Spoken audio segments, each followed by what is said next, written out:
जी अस्सलाम वालेकुम एक दफ़ा फिर से। और 12.3 एक्सरसाइज हम कर रहे हैं और उसका क्वेश्चन नंबर 2 जैसा कि मैंने आपको बोला था इस वीडियो के अंदर हम वो भी कर लेते हैं। और ये इस चैप्टर का, इस एक्सरसाइज का पहले नंबर पे लास्ट क्वेश्चन है और फिर इस चैप्टर का भी लास्ट क्वेश्चन है। क्वेश्चन ये है, prove that the bisector of two exterior and third interior angle of a triangle are concurrent. यानी पहले आपको पता होना चाहिए इंटीरियर एंगल क्या होता है, फिर आपको पता होना चाहिए एक्सटीरियर एंगल क्या होता है। तो वो ये कह रहा है कि अगर जब ये हमें अभी हम सीखते हैं कि एक्सटीरियर क्या होता है, इंटीरियर क्या होता है, तो जब हम ये सीख जाएंगे एक्सटीरियर और इंटीरियर एंगल्स, तो फिर आपको ये बताना है कि दो उस ट्राइंगल के जो एक्सटीरियर एंगल्स होंगे उसके उनको और एक जो उस ट्राइंगल का इंटीरियर एंगल होगा, वो तीनों जो हैं एक दूसरे के साथ एक ही पॉइंट के ऊपर इंटरसेक्ट कर रहे हैं या एक ही पॉइंट के ऊपर वो कंकरेंट हैं। वो तीनों दो एक्सटीरियर एंगल्स उनके बाइसेक्टर्स और एक इंटीरियर एंगल का बाइसेक्टर वो क्या है, आपस में कंकरेंट है। वो अभी देखते हैं। तो सबसे पहले पता होना चाहिए इंटीरियर एंगल और एक्सटीरियर एंगल। उसके लिए मैं एक ट्राइंगल बनाता हूं ताकि आपको पता चले। ये जो मेरे पास सपोज एक ट्राइंगल बन रही है ए बी सी, इसमें जो ये वाला एंगल है इसको बोलते हैं इंटीरियर, इसको भी बोलते हैं इंटीरियर और इसको भी बोलते हैं इंटीरियर। Interior mean inside. तो इस ट्रायंगल के अंदर जितने भी एंगल्स बन रहे होंगे ये सारे के सारे एंगल्स क्या होंगे, इंटीरियर एंगल्स। यानी ये सारे एंगल्स इनसाइड द ट्रायंगल बन रहे हैं, इसलिए इनको बोलते हैं इंटीरियर एंगल। सपोज इसी बी से सी लेंथ को मैं एक्सटेंड कर देता हूं आगे क्यू तक। तो अब ये वाला जो एंगल बन रहा होगा, ये वाला, ये यानी ए सी क्यू, ये वाला एंगल ए सी क्यू, ये एंगल इस ट्राइंगल के बाहर आ रहा है, इस एंगल को हम एक्सटीरियर एंगल बोलेंगे। बिल्कुल इसी तरह अगर मैं इस लेंथ को आगे एक्सटेंड कर देता हूं ए से टी तक, यहां तक, तो फिर ये जो एंगल बन रहा होगा, ये वाला एंगल, ये एंगल भी क्या होगा, इसका एक्सटीरियर एंगल होगा। बिल्कुल इसी तरह से, क्योंकि ये भी ट्रायंगल के बाहर है। और इस लेंथ को अगर मैं आगे तक एक्सटेंड कर देता हूं तो ये जो एंगल बनेगा मेरे पास यहाँ पे, ये वाला एंगल भी इस ट्रायंगल का क्या होगा, एक्सटीरियर एंगल। अब जैसे क्यों, क्योंकि ये ट्रायंगल के आउटसाइड बन रहे हैं, तो ऐसा एंगल जो ट्रायंगल के आउटसाइड बन रहा हो उन्हीं लेंथ्स के ऊपर, जो उन ट्रायंगल्स की, जो उस ट्रायंगल की लेंथ है, उन्हीं ट्रायंगल की लेंथ के ऊपर जो आउटसाइड एंगल बन रहा होगा, उस आप एंगल को, आउटसाइड द ट्रायंगल जो एंगल बन रहा होगा, उस एंगल को आप बोलोगे एक्सटीरियर। और जो एंगल उस ट्रायंगल के इनसाइड बन रहे होंगे, जितने भी एंगल्स, 3 एंगल्स होते हैं एक ट्रायंगल के अंदर, तो वो तीनों एंगल उसके इंटीरियर एंगल होंगे। अब चूंकि आपको एक्सटीरियर और इंटीरियर एंगल्स के बारे में पता चल चुका है, तो अब हम आते हैं इस क्वेश्चन की तरफ। तो इस क्वेश्चन के अंदर उसने हमें बोला क्या है that prove that the bisector of two exterior and third interior angle of a triangle are concurrent। तो आपको ये प्रूव करना है कि दो एक्सटीरियर एंगल्स और एक इंटीरियर एंगल के जो बाइसेक्टर होंगे तीनों, वो कंकरेंट होते हैं। तो उसके लिए हम ट्राइंगल बना लेते हैं। ये देखिएगा, ये मेरे पास एक ट्राइंगल बन गई यहाँ से लेके यहाँ तक, और इन लेंथ को मैंने आगे भी स्ट्रेच कर लिया पहले ही। यहाँ से लेके यहाँ तक जो है, ये मैं ले लेता हूँ पॉइंट ए, पॉइंट बी और पॉइंट सी। तो ये जो एक ट्रायंगल बन रही है आपको नजर आ रही ए बी सी, यानी ये वाला पार्ट, सिर्फ ऊपर वाला, यहाँ से ऑनवर्ड अभी चले बाहर में बताते हैं। ये ट्रायंगल हमारे पास बन गई ए बी सी। इसका एक एंगल मैं ये ले लेता हूँ, तो इस एंगल को हम बोलेंगे, क्योंकि इनसाइड द ट्रायंगल है तो ये इसका इंटीरियर एंगल है। अब इसके दो एक्सटीरियर एंगल भी बनाते हैं। इसी लेंथ को सी ए को मैं स्ट्रेच कर लेता हूं आगे पॉइंट क्यू तक, और इसी तरह सी बी लेंथ को मैं आगे स्ट्रेच कर लेता हूं पॉइंट टी तक। अब यहाँ पे ये जो एंगल बन रहा है आपके पास, एंगल ए बी टी, ये वाला जो एंगल बन रहा है, यहाँ से लेके यहाँ से ए से बी, बी से होता हुआ टी तक, ये एंगल इसका क्या होगा, एक एक्सटीरियर एंगल हो गया। दूसरा एंगल भी इसका देखते हैं, यहाँ से लेके, जो बी से लेके ये ए तक और ए से होता हुआ यहाँ से क्यू तक, एक एक्सटीरियर एंगल इसका ये वाला हो गया। अब इन दोनों एक्सटीरियर एंगल का बाइसेक्टर और एंगल सी का बाइसेक्टर हम देखते हैं कि क्या वो एक ही पॉइंट के ऊपर मीट करते हैं कि नहीं। तो हम पहले इसका बाइसेक्टर लेते हैं, इस इस एंगल का, और वो पॉइंट होना चाहिए जो वो लाइन होनी चाहिए जो इस एंगल को दो इक्वल पार्ट्स के अंदर डिवाइड कर रही हो। बिल्कुल इसी तरह हमने ये एक बाइसेक्टर ले लिया एंगल ABT का, और इसी तरह हम बाइसेक्टर ले रहे हैं एंगल ABAQ का। ये दोनों बाइसेक्टर मीट कर रहे हैं इस पॉइंट के ऊपर। अब देखना ये है, हमें रिक्वायर्ड क्या है कि इस एंगल C का जो बाइसेक्टर हो, क्या वो भी इस एंगल के ऊपर ही इसको इंटरसेक्ट कर रहा है या नहीं, ये आपको प्रूव करना है। तो मैं इसका अगर बाइसेक्टर लेता हूँ तो आप अभी के लिए यहाँ तक लेके आए, इसे स्ट्रेच करें तो देखें मैं डैश लाइन लेके आया हूँ, इसको अब मैं ज्वाइन कर लेता हूँ।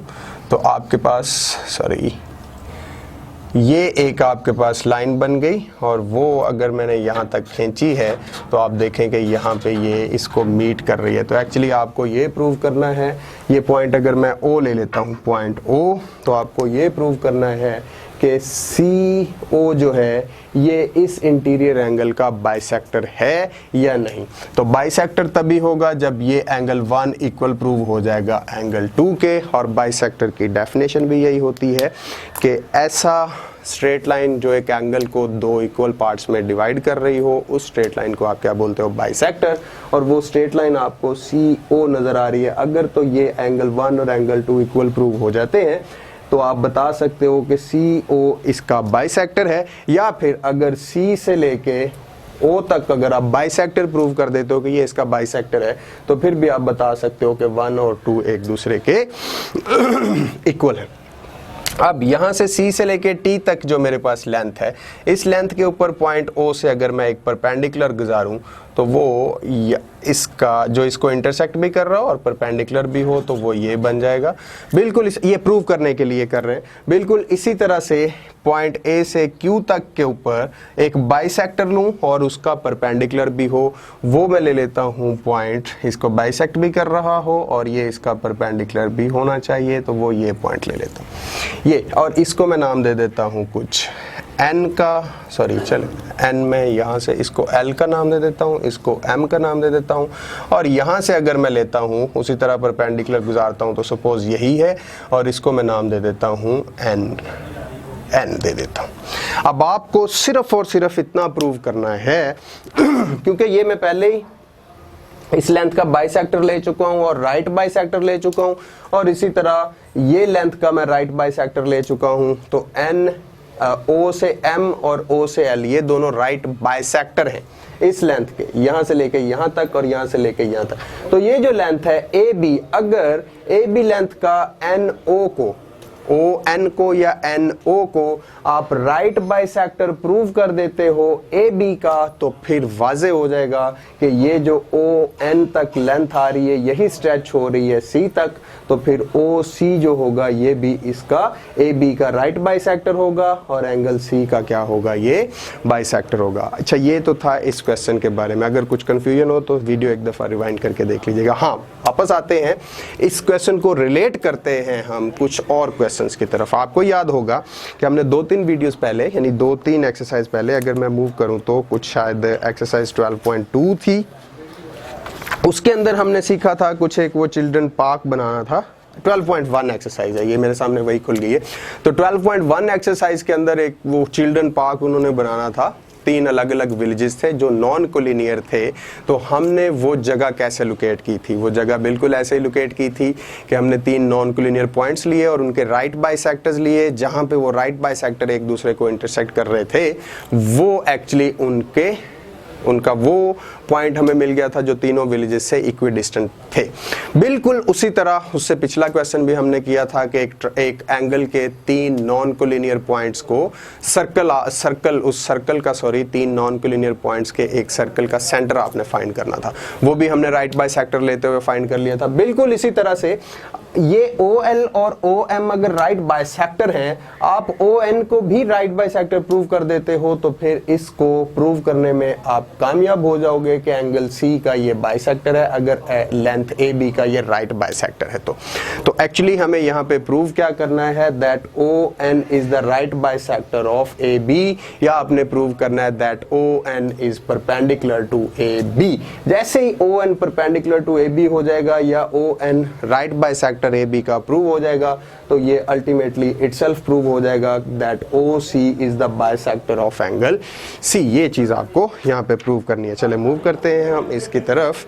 अगर इसकी तरफ आप मूव करें तो सबसे पहले हम इसके अंदर जो जो चीजें हमें पता है वो लिखते जाते हैं, और उसके बाद फिर हम इसके अंदर जो चीजें हमें रिक्वायर्ड हैं वो भी हम लिखते जाते हैं। सबसे पहले हमें गिवन क्या था वो लिखते हैं। गिवन स्टेटमेंट में हमें ये पता था कि एक्सटीरियर एंगल के फिर से वापस वो स्टेटमेंट अगर आप पढ़ें, one exterior angle formed, sorry ये 11.1 एक्सरसाइज खुल गई है मेरे पास, 12.3 exercise.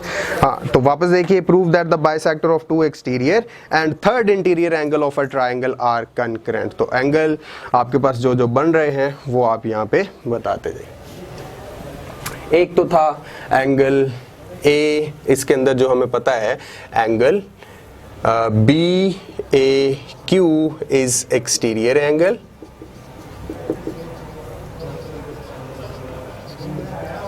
of triangle ABC। Similarly दूसरा एंगल हमने लिया था, एक तो ये एंगल हो गया ना BAQ, और दूसरा एंगल हमने लिया था ABT। ABT is also exterior angle of triangle ABC, और एंगल C जो है is interior angle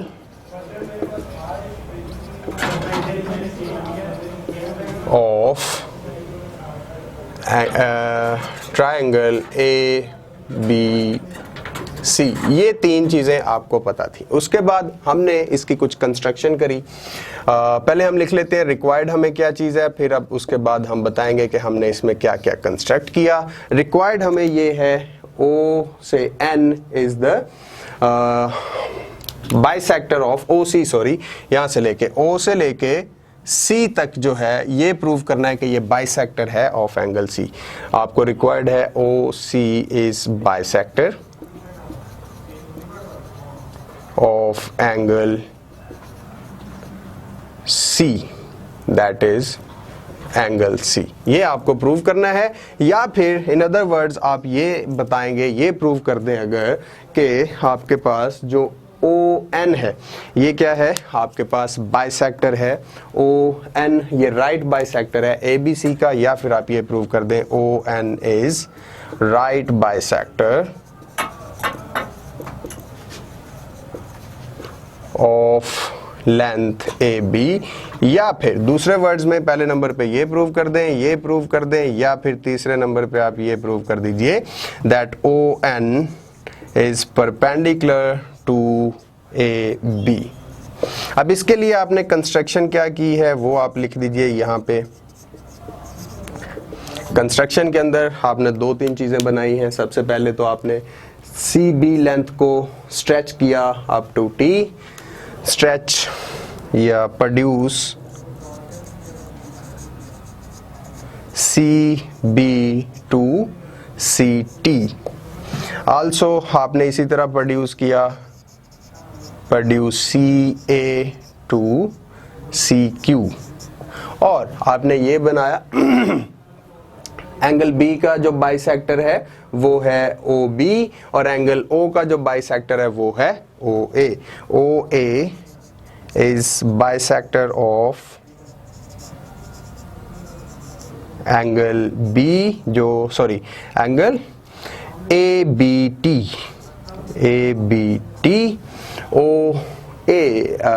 OA की बात कर रहे हैं तो OA जो है वो बाइसेक्टर है एंगल BAQ का, तो मैं ये लिखूंगा BAQ यहाँ पे, BAQ। और इसी तरह ये जो है आपके पास OB, ये बाइसेक्टर है इस एक्सटीरियर एंगल का जो है ABT, तो आप ये लिख लीजिए OB is bisector of angle T. उसके बाद आपने दो चीजें और ली है, वो ये लिया है परपेंडिकुलर आपने लिया OL ऑन BT और इसी तरह OM ऑन AQ, या इसे आप कह सकते हैं राइट बाइसेक्टर आपने लिए राइट बाइसेक्टर आपने लिया OL किसका, BT का, और इसी तरह आपने राइट बाइसेक्टर AQ का लिया OM। और प्रूव आपको ये करना है, यहाँ पे जगह कम है कंस्ट्रक्शन के अंदर, चले मैं यहाँ पे लिख देता हूँ। नेक्स्ट आपने क्या लिया, take right bisector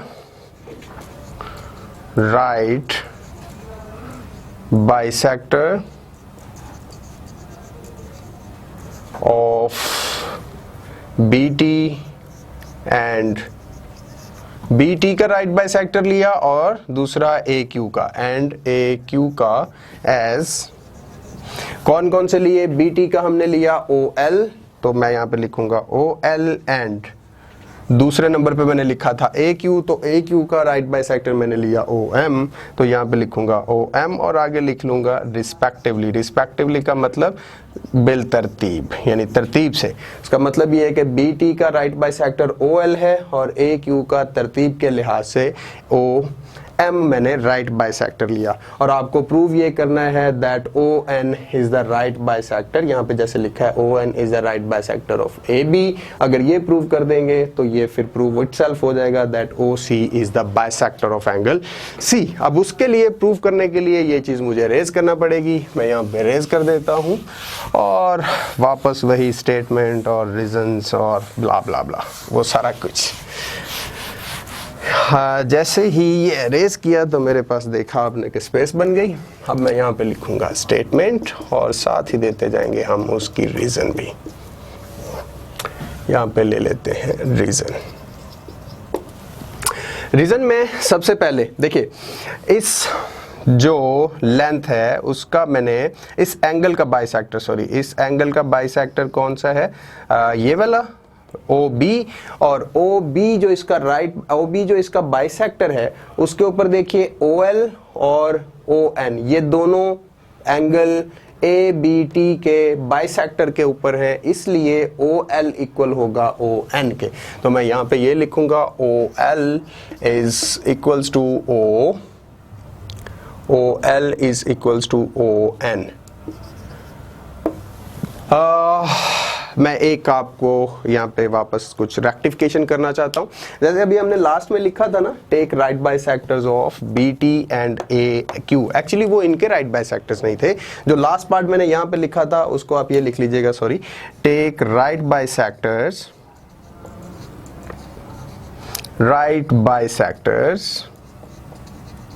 of angle ABT and angle दूसरा एंगल था मेरे पास BAQ एज कौन कौन से लिए थे हमने, OL and OM, OL and ON respectively।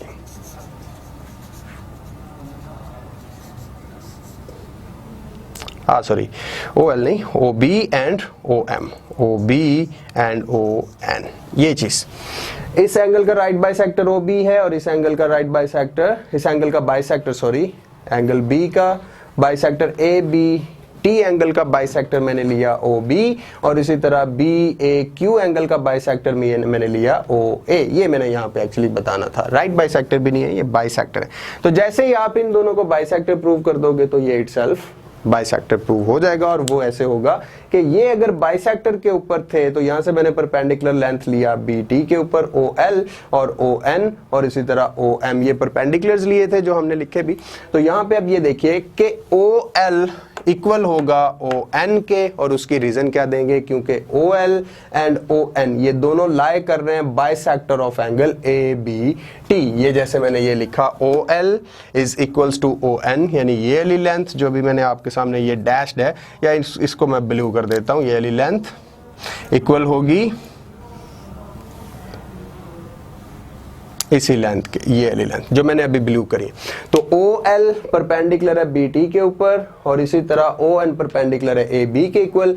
OL और ON ये लेंथ्स जो ब्लू की हुई ये दोनों इक्वल होंगी और उसकी रीजन क्या होंगी, क्योंकि ये दोनों OL एंड ON ये लाई कर रही हैं बाइसेक्टर ऑफ एंगल। कौन से एंगल के बाइसेक्टर के ऊपर, ABT के। यहां पे आप ये लिख दीजिए रीजन में, they lie on bisector of angle ABT। Angle के बजाय हमें एंगल का साइन देना चाहिए। इसी तरह से ON जो होगा ये इक्वल होगा OM के। ON इज इक्वल्स, इसको आप 1 का नाम दे दीजिए, और ये इक्वल होगा OL के, इसे आप 2 का नाम दे दीजिए। और ये रीजन क्या होगी, क्योंकि ON और OM ये दोनों लाई कर रहे हैं बाइसेक्टर ऑफ एंगल BAQ के ऊपर। दे लाई